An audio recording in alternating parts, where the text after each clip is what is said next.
Devon Taylor, Devon Taylor, Devon Taylor, Devon Taylor podcast. Devon Taylor, Devon Taylor.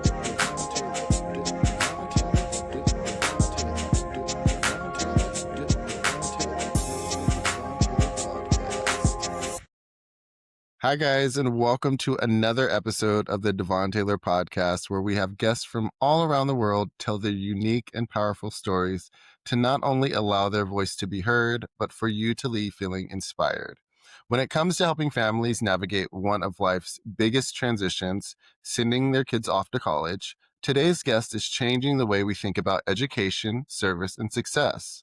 Through her work, she's helped thousands of students and parents find peace of mind, financial freedom, and purpose during what can often feel like a stressful season of life. Her story is about more than getting into the right school. It's about using education as a tool for empowerment and global impact. So I'm so happy to welcome the founder of College Ready and the author of How to Send Your Student to College Without Losing Your Mind or Money. Please welcome Shellee Howard. Hello. Thank you so much, Devon. I am really excited to be on your show. I'm so excited for you to be here, for you to share your knowledge and just to help enlighten us today. So I'd like to first start off with, you've turned one of the most stressful times for families into a mission of empowerment. What inspired you to start College Ready? Well, I'll give you the short version because the long one would be several podcasts, but it actually all started with my firstborn. He came home from middle school, spring of his 8th grade year, and he says, "Mom, I know exactly where I want to go and what I want to do after college."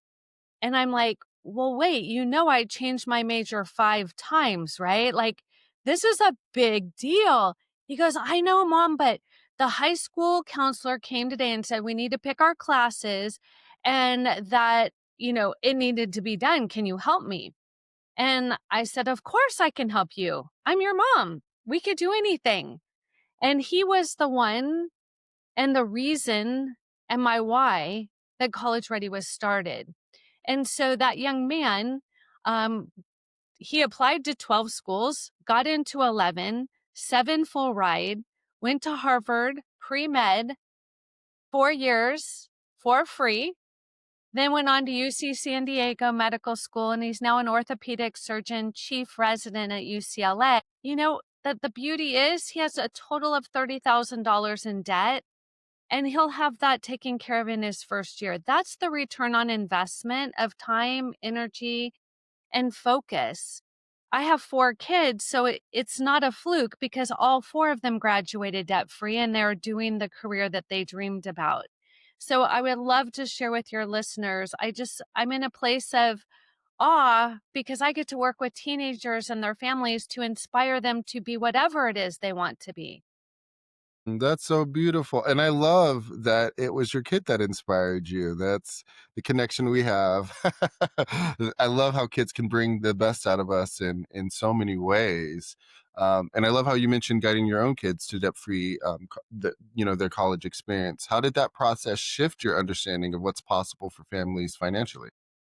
Well, so when I was initially navigating it, we did what most people do. And I went to his high school counselor and I said, "Now you tell her what you told me because I'm not that kind of parent. Like, I'd be happy with whatever you choose."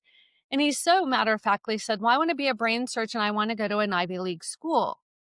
And she looked at him and I will never forget. And she said, "Why would you waste your time or money? Doctors don't make money anymore." And that's the look I gave her, Devon, is like, "Are you serious? Did that really come out?" And I think high school counselors are angels. They're dealing with mental illness and truancy, and they have a lot on their plate. So it's not a bash at all. This particular person felt like money was his driving force, but she Mm, was so far off. And that's what I like families to understand is be careful who you ask because it may backfire. And it did because my son looked at me and he's like, "Now what, Mom?" And wow. so I went back to school. I got my master's degree. Then I went back to school and became a certified independent college consultant. I went back to school and became a financial strategist. And I spent 30 5 hours a week for 4 years on top of my full time career, helping him navigate this process. And that's really what I want to let families understand is to get through and go debt free, you need a strategy. You don't just wake up and go, "Yes, I would like a lot of money, please." I think everybody would like to go debt free, but what I think most people miss is you wouldn't just go buy a home and walk up to a house and pull a flyer and then say, "Yes, I'll give you that much money." You would do your comparables, you would shop the market, you would, right? You need to be mindful. College is a business, and most people approach it as an emotional trophy, and we reverse engineer it. So when it was my turn to have to figure it out for my kids, I thought for a moment, what is a good return on my investment of this education? And then I started thinking, what does it take to get into medical school? Who gets there? What is the path? And then I reverse engineered it. And what I can tell you, parents, is it all starts with community service. Hmm. What do you mean with community service? How so? Think about this. If you're trying to be a doctor, a nurse, physical therapy, a PA, anything of that nature, what do you do every day? You serve your community.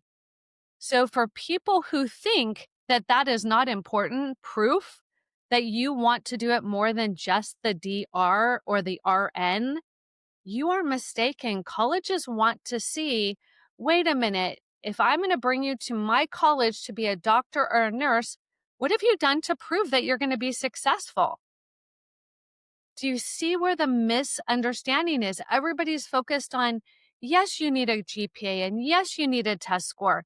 But guess what? Somebody's going to have a better test score and a worse one, better GPA and a worse one.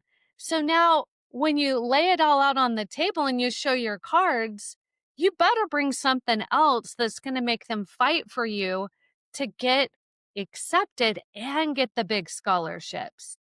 Hmm. So community service, or at least would you say, like, say, for instance, if I'm going to try to become a doctor, would I be focusing on doing community service within like hospitals or? Not necessarily. Yeah, it's interesting. So in the United States with the HIPAA law, very few people can have on the job experience before you're actually a doctor. So that's what most people say. I tried, I couldn't do it, so I did nothing. And I encourage families to look at it very different. You need to help your child figure out, do they have the heart of a servant? Will they find joy in making people better? Because if that's not the case, do not go into that field. It is every day. So my son is a doctor, my daughter's a nurse, my second son's a paramedic, my my husband's a chief lifeguard. You have to be mindful of, why would they be happy and successful at a career where every single day they are taking people who are not well and making them well. It's a grind. I personally couldn't do it, Devon. I'm an entrepreneur, raise my hand, I own it, I love it. But I also know that there are special people who are gifted in caring for others.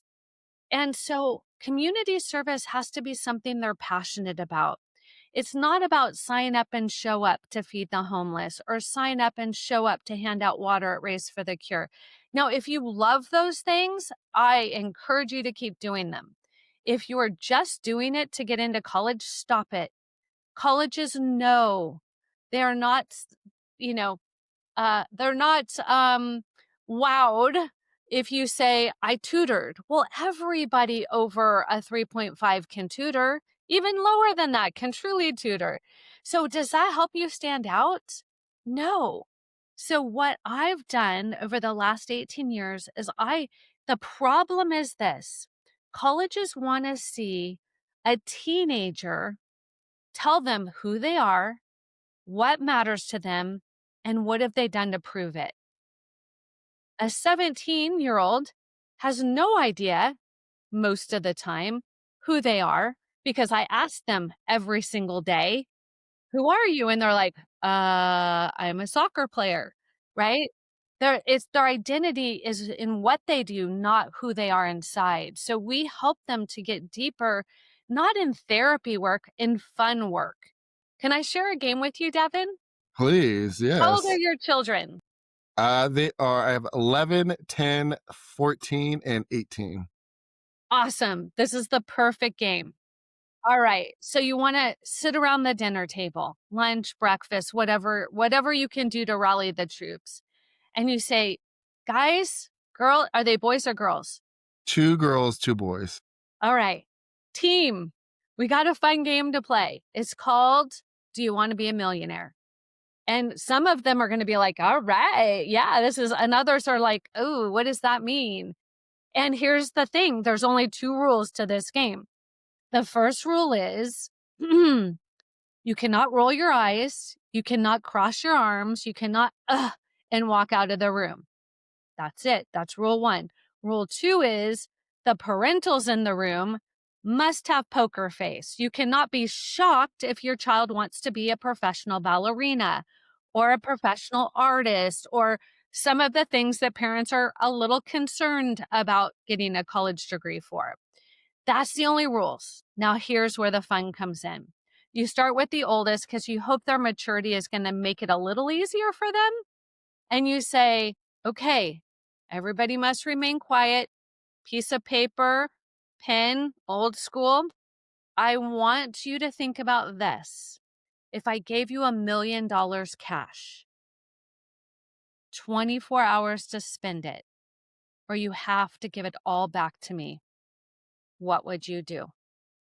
One of your children may be, "I'd buy a yacht, I'd buy an airplane, I'd take all my besties, we'd fly around the world for a year." And you're like, "Okay, we need a little financial literacy with that one." The next one's going to be, "Well, I don't know. I just give it all back to you because I have no idea what I'd do with it." The next one would be, "I'd buy shoes and clothes and I would just accessorize and get my hair done." And you okay, great. And then the other one's gonna blow your mind and they're listening to you and they say, "Well, first, I'd figure out a way to invest it. And I would find an investment property and then I'd fix it up and then I'd sell it and I'd buy 2 investment properties." And you're like, "Whoa." Yeah, that child is has parents who are in real estate investment. The point is, parents, they're listening to everything we say. They're waiting for judgment of what's going to bring you to a what? So, why is this important? You will find out very quickly what they value. Some value a really nice Lamborghini. Some could care less. Some want to join the Peace Corps. Some want to travel.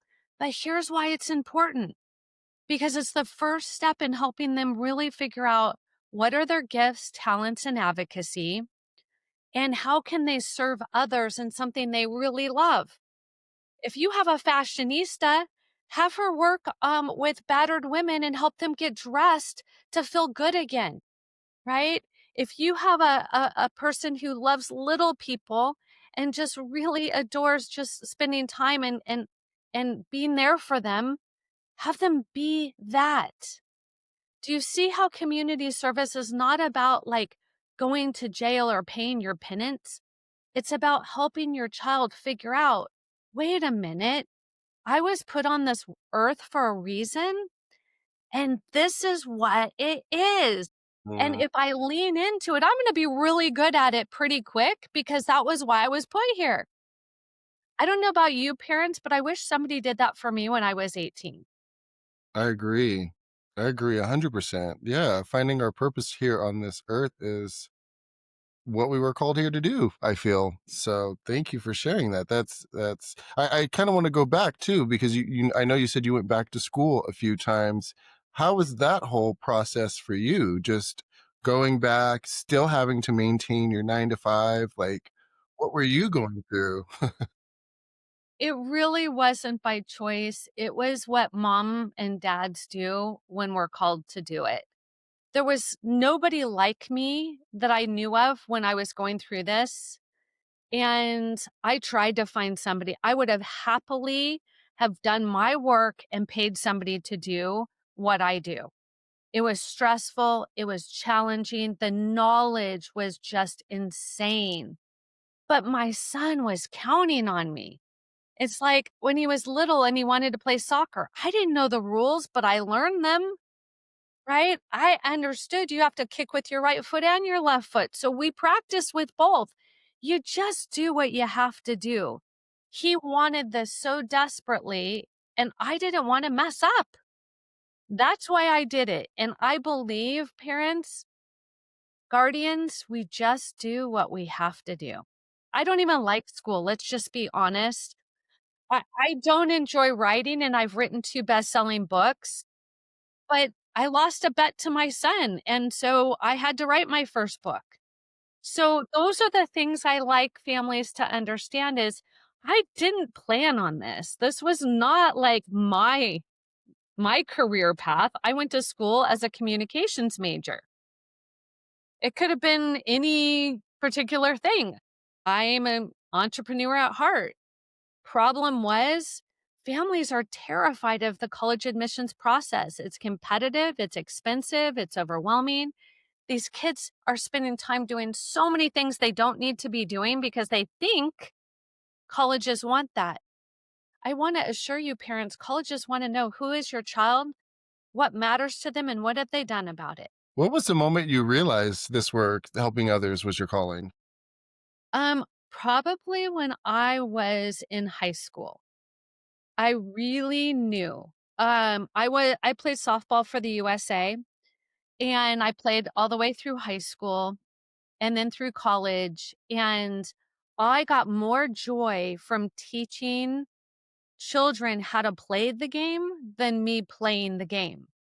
And it was just that aha moment of watching somebody else hit a home run, how full I was versus, yeah, that was cool when I did it myself. And that's when I realized that my superpower is inspiring other people to be the best version of themselves. And if I look back at my story, I'm going to be on Next Level CEO, a new TV series. And I had to go back in time from when I was a child, and I can see it woven all the way through that I would be the kid on the street who was telling the other kids, "You've got this. Push a little harder, be a little faster, jump a little higher." And I can remember that so clearly. And that's what I get to do today is I get to help your teenagers figure out how to be the best version of them. And college is a stepping stone. It's not the end game. Mm. I love that you said that too, because I think a lot of because I coach now, and there are players that are on the court, there are players that are off the court, and just how you rotate in and out. And sometimes when they're off, they don't realize that the support that comes from being off the bench, it really helps bring up the morale of the team. And often I feel like we forget that component in life. That sometimes support is one of the most key factors to funding success, whether it be with kids in college or playing on a sports team. um, I'd love for you to tell us more about the projects that you've supported globally, like the school in Uganda. How did that experience shape your vision for College Ready? It was another one of those moments where I didn't see it coming. I definitely am not an Oprah, not trying to be an Oprah. I'm just a normal person. And I will tell you, when my son was going in, he had just finished his junior year and he was still very much focused on what he wanted. And he was a normal kid. He played soccer. He had fun with his friends. It wasn't like he was this intense kid. I think people were shocked how smart he was when they figured out he was going to Harvard, because he didn't come off like greater than them. But it really came down to this. I told him, I said, your story does not have an ending. Your essay does not wow me. And this is from somebody who's your biggest fan. I need you to prove to me that you have a heart to serve.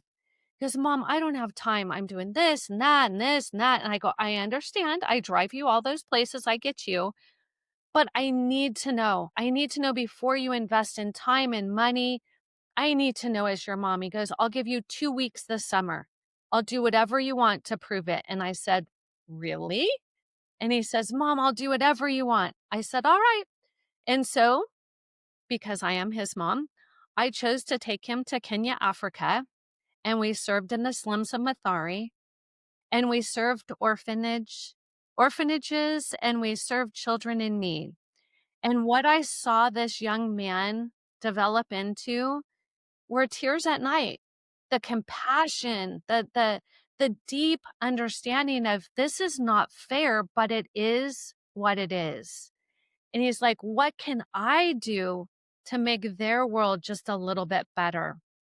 And at that moment, I was like, "Okay, I buy into it. You're doing it for the right reason. I will support you, not financially, but emotionally, I will."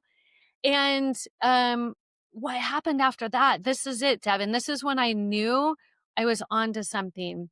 He came back and told all of his friends. He told his student government. He told the principal of the school. He's like, "We need to do something. This is not okay."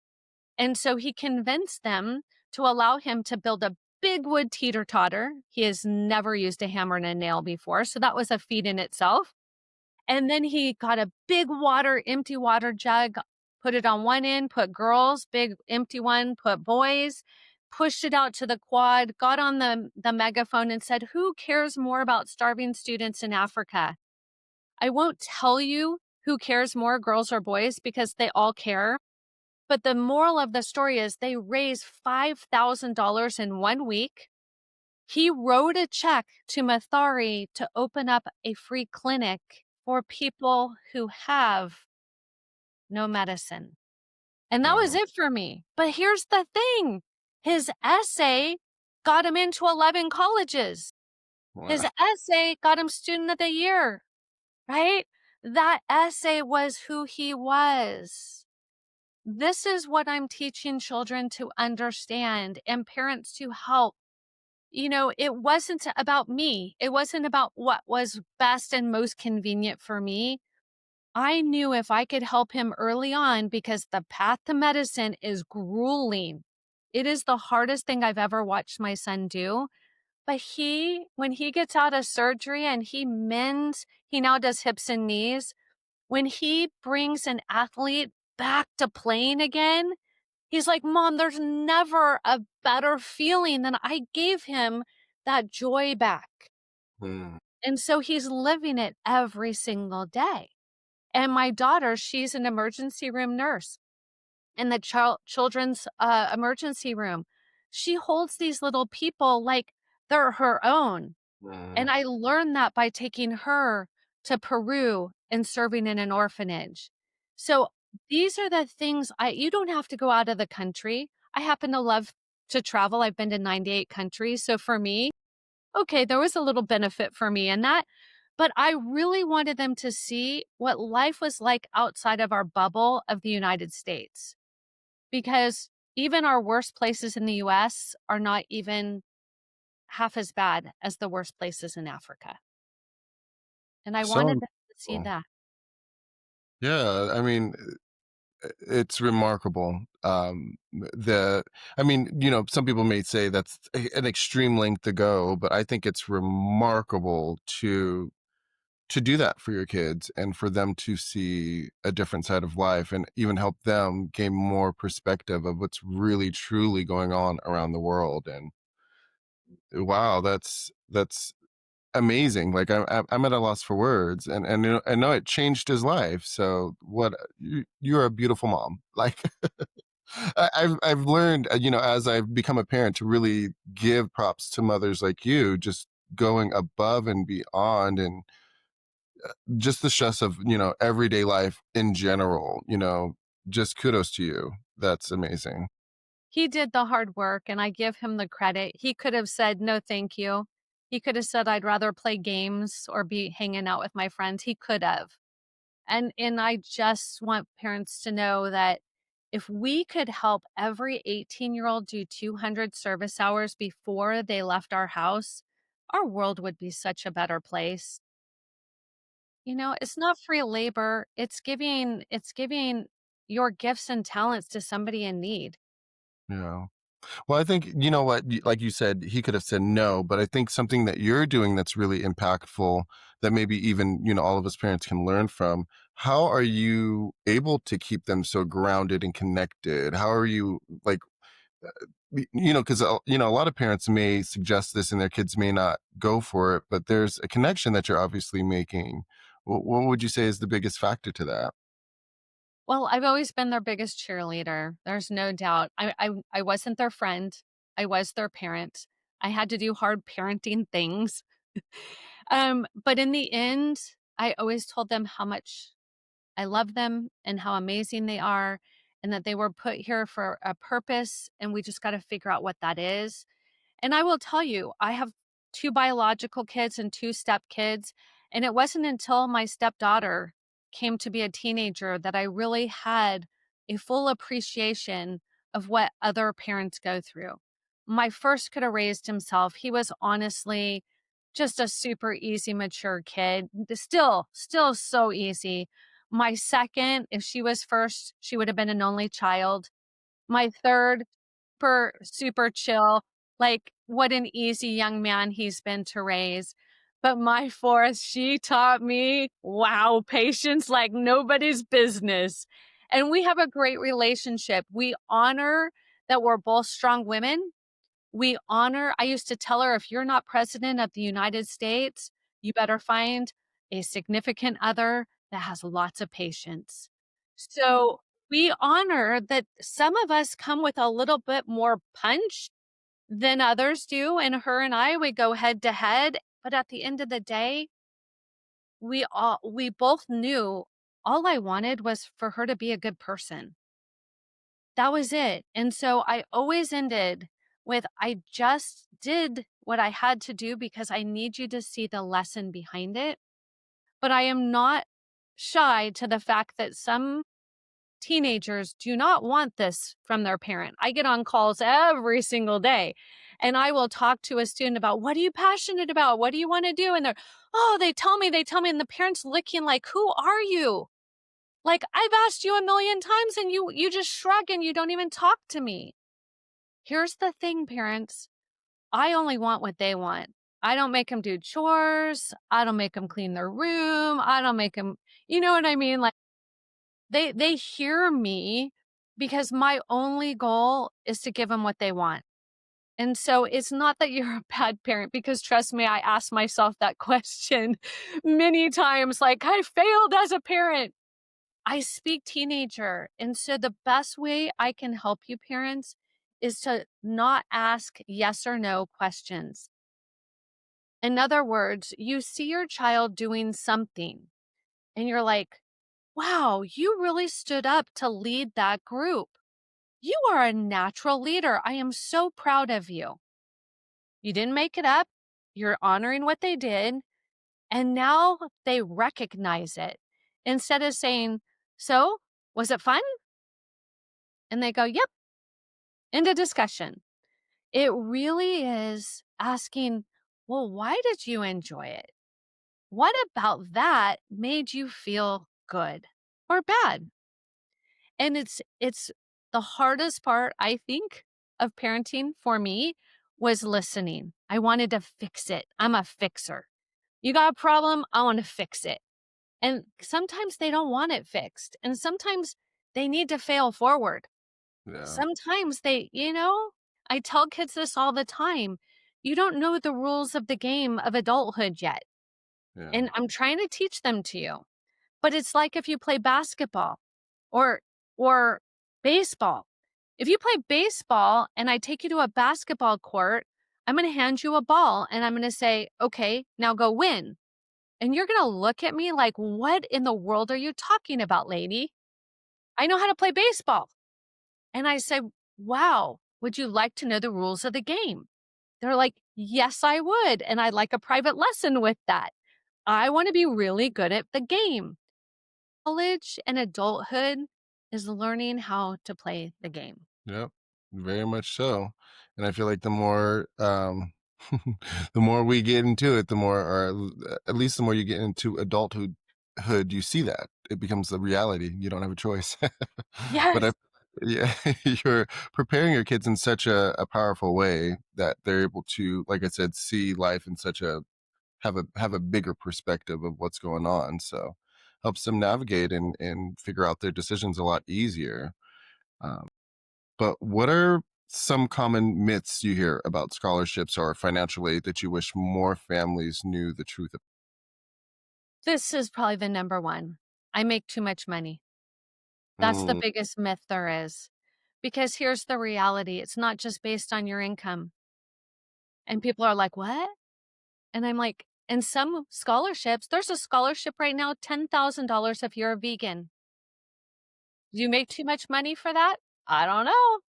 So it's just kind of dismissing it. Like, I don't want to deal with it. And so they just say that. But I will tell you, last year, our students earned over $10.3 million in scholarships that they earned, right? Devin, I put it to students and families like this. If you own a business and I come to you and I say, Devin, I really want to work for you.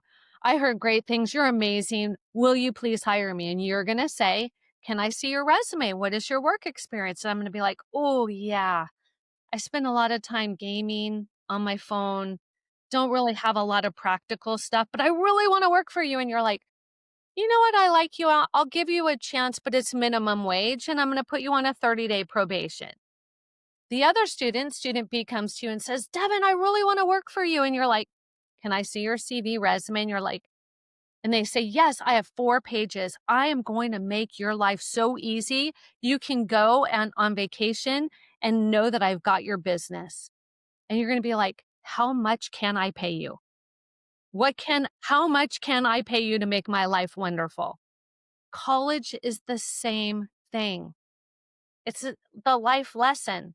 You do nothing, you get nothing. You work hard, you get great things. There's need-based money, there's merit money, right? Based on your academia. There's community service money based on your service. There is money and more money and more money. Don't listen to social media. I don't understand where those people are coming from. So far, our families have earned over $28 million in 18 years. The money is there. There are 10 colleges that are tuition free. Again, if you say I can't go to college because I can't afford it, I beg to differ. You just haven't done the work to know how to do it. And that's what I did as a mom, because I knew that if my son got into his dream school, how was I going to pay $63,000 a year for a Harvard degree? That terrified me. So hmm my why was I needed to figure it out for myself. And now I figure it out for everybody else. Mm. I But love it. if, And you help, eh, yeah, and you've helped over 27,000 families. That's incredible. yeah, Like, how does that feel? it feels surreal. I never go into it with it's about me. I learned a long time ago this has nothing to do with me. I didn't even plan to do this career. After my son graduated from high school and had this opportunity, people were coming to me like crazy. And I had another full-time career. And I was like, I'll help you. But I was finding weekends and nights like I was really burning the candle. And I thought, I find so much more joy in inspiring these teenagers than I did with my other career. And I loved my other career. But man, it did not compete with what I get to do every single day. And so now I have a team and we get to, it's not just me because I couldn't do that all by myself, but myself and my team, I give free webinars. I have a program I'm running right now called Be the Hero. And Devin, all it takes is a person to say, I would like to host a meeting for my family and friends. Will you come and give us all this information? And Mm, I do it at no charge. And that is my gift because why? I can help more people if you bring you and your friends than me doing it one to one. And that's why I started guesting on podcasts because I can reach so many more people and inspire them to not feel stuck, not feel overwhelmed, not feel frustrated. College is a stepping stone to a wonderful path. And I also teach not every student has to go to college, but they do need to have a plan. We don't just graduate high school and have a bunch of free time without a plan. That equals not good business.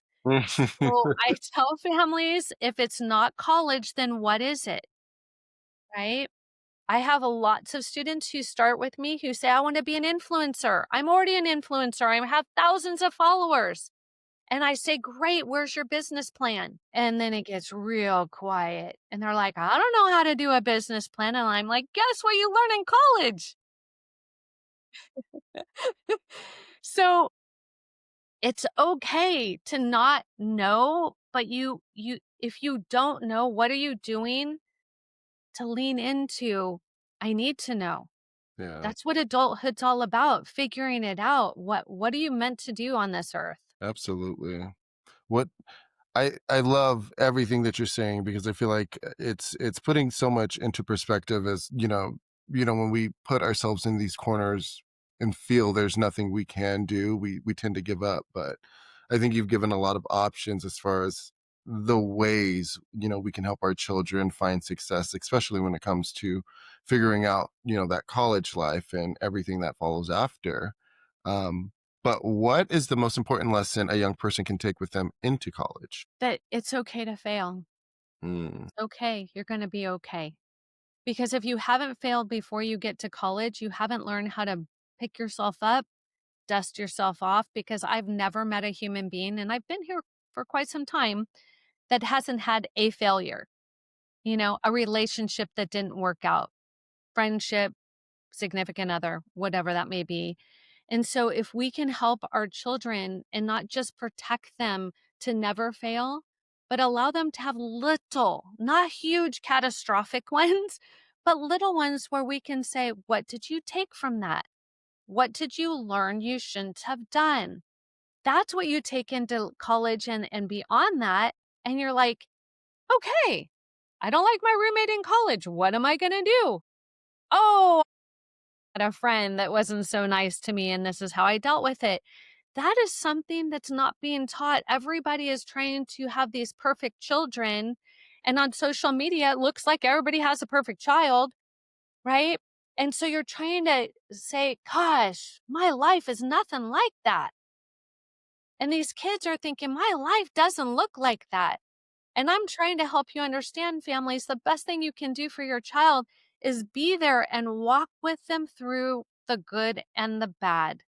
And what is the lesson they can take into their future? yeah, social media is a scary place right now, and it's only going to get more scary with, I don't know if you've seen everything that's happening with the AI and Oh, I have to be in the know because yeah. colleges will give you a direct into the trash if their AI checker finds any AI on your essay.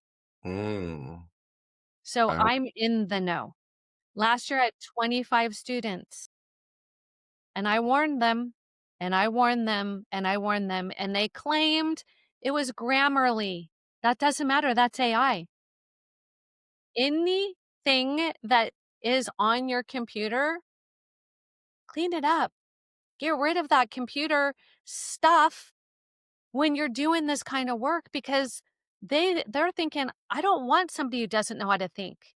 If you need AI, how are you going to do when you get to college? Yes, can it help you brainstorm on a different computer? Maybe one at the library, right? It has a really good thing when you're stuck on what story should I tell? Here's all the things I've done. Help me, flesh that out. That's a beautiful way to use AI.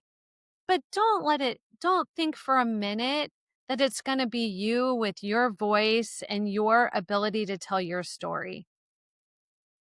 Yeah. I'm so glad you said that, and I'm so glad you touched on that because it is a reality now that we're all going to have to face and kind of deal with. And the more we become dependent on it, the less authentic our story becomes. So be careful with the AI, especially when you're applying to colleges. But Absolutely. when you think about your legacy, what do you hope parents and students remember most about your message? It's one of inspiration. It's one of you can be anything you want to be. When my son told me he wanted to be a doctor, I was terrified because we have no doctors in our family. And as a matter of fact, I was the first to go to college. So it was a massive leap and it made my heart beat really fast because I didn't want him to go down a path that he wasn't prepared to go down. And I think that's why I went over the top to really make sure he knew what he was getting into. So my story is one of, you know what? Don't tell a child no. We can't predict the future. What can we do to help them get there with a plan A and a B and a C? Because they will figure it out along the way if it's too outrageous or too unbelievable. But until then, let them be the astronaut. Let them be, right? Whatever, the rock star. As long as they're staying focused on being the best version of them academically, socially, and understanding the financial implications. Thank you for that. I do have a few more questions before I let you go. I did want to ask, how do you personally stay inspired and renewed in your mission to serve others? Travel, 110%. Travel is everything, and I was really fortunate.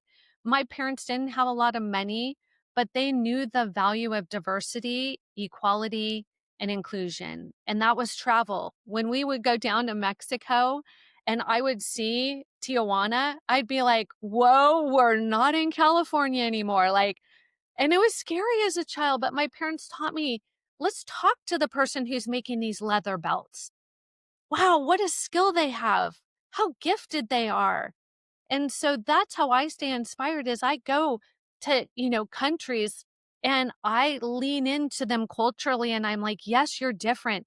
Tell me why you're different. I'm excited. Let me know the food, the music, like help me understand." And so that fills my bucket so I can go back out and inspire others. I love that. I love to travel too, so I'm going to take your advice and I'm going to do more traveling. I knew I loved it for a reason. Thank you for that. Sure. Okay, so before I let you go, I would love for you to tell us where can we follow you? Where can we your website? We're going to leave all of the details in the show notes, but if you Sure. can before you leave. Yeah. So for your listeners, I'm offering a 30-minute discovery call with myself to help them help their teenager wherever they're at in the process of getting ready for life. And all they have to do is go to collegereadyplan.info, INFO. On there, I will welcome you. I will help you understand that I'm here to support you. If you're like, I really think I want to tackle this on my own, I honor that. And you can go to my website at collegereadyplan.com and I have 17 free resources you can download. Absolutely take advantage of that. And then finally, for those of you who have teenagers who don't think that your passion with purpose community service idea is any good, I want to invite you to an international nonprofit that I created for teenagers, and it's called empowereducation.world. I meet with these students every Sunday from all over the world from 5 to 6 p.m. Pacific Standard Time, and there's no cost to be there. It is my service to my teenagers. And we get online and we are supporting a school in Uganda where we've built two classrooms that now help 850 little children get educated who had no education. We're helping children in Oaxaca have a place to go after school so they don't get caught up in bad things. And we have a village in Ecuador that we're supporting. And so these children, these teenagers are learning. They don't even have to leave the comfort of their own home. They can wear their jammies, have their snack, and just spend time with other teenagers from all over the world, helping other people. And that's empowereducation.world. And I encourage you, We will find your passion and we will help you figure out how to live with purpose. Thank you so much, Shellee. I am so in awe of your mission and how you have transformed your life for your kids to really just pave the way for them and, found a career out of it. So thank you so much for sharing your story. And I truly hope it inspires the next person to do the same or, to go above and beyond because that's what we were called here to do. I truly believe that. So thank you, thank you, thank you. It has been my pleasure. And Devin, thank you so much for having me on the show. Of course, no problem at all. And until next time, guys, thank you so much, Shellee. We'll see you guys soon.